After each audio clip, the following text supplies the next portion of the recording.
alam nila ang mga mukha na yung tabi-tabi oh. Dong, naka-record na dong.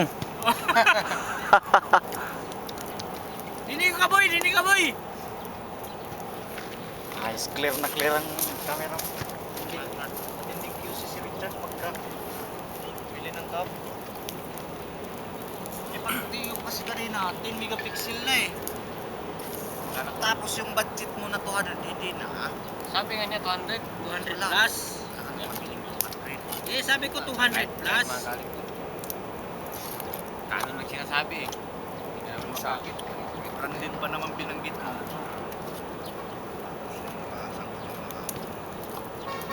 Siguro pag ang budget mo 200 lang, naku. Baka Fuji lang yan, tsaka Kodak. Sabi na. Pwede, Fuji. 100. Kaya mo kaya ito lang i-download boy sa YouTube boy. Unya na po dang uban, no? I-edit lang na to.